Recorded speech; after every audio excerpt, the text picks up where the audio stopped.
Қараңыздаршы, кішкене ғана соққы, бірақ үлкен нәтиже. Бұл жай ғана екі алманың бір-біріне соқтығысуы емес, бұл физикадағы ауқымды құбылыстардың бірі – импульс. Жалпы импульс құбылысы көріп отқандарыңыздай қозғалыстардағы заттарда пайда болады. Яғни, белгілі бір массадағы затымыз белгілі бір жылдамдықпен қозғалатын болса, бізде импульс пайда болады. Сіздер жалпы импульс туралы білесіздер ма? Түсіндірейін ба? Кеттік онда есеп шығарамыз. Жалпы бізде импульс екіге бөлінеді. Ең біріншісі бізде дене импульсы.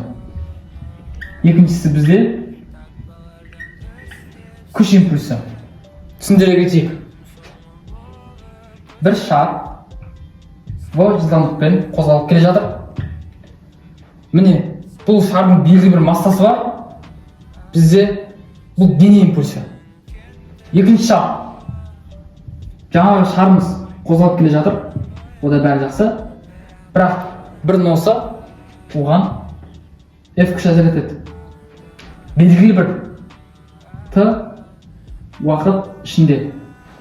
Осы бізде күш импульсы. Енді осы дене импульсы мен күш импульсын байланыстыратын формуланы табайық. Ең алдымен бәріміздің өте қатты сүйіп жақсы көретін формуламыз F тең ma. Ньютонның екінші заңының формуласын ашамыз. Ең алдымен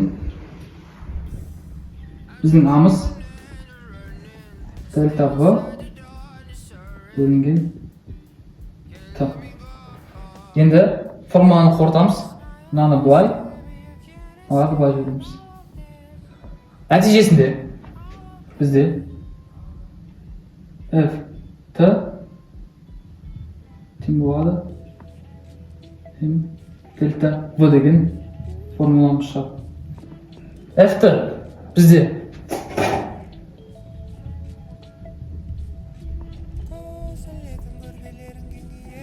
күш импульсы, MV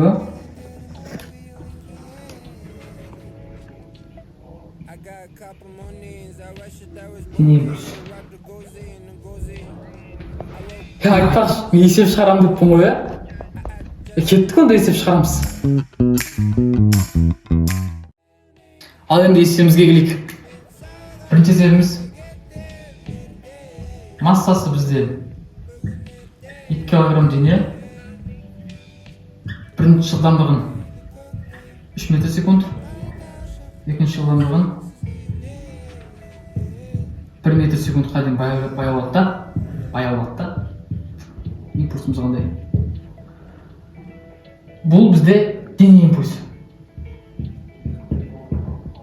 М дельта V. Дельта дегеніміз V1-ден азайтамыз V2-ні. Бастапқыдан соңғысына азайтамыз. Ол енді кеттік. Бұмыз біздің неге тең болады сонда? 2 метр секундқа тең болады. Массамыз біздің 2 килограмм. Көбейтеміз 2 метр секундқа тең болады. 4 килограмм көбейтілген метр секунд. Бұл бізде дене импульсының өлшем бірлігі. Мінекей, бүгінгі сабағымыз өз мәресіне жетті. Сіздерге пайдалы әрі қызықты болды деген ойдамын. Ал ендеше Таңсық Құмармен бірге таңдана физика оқимыз.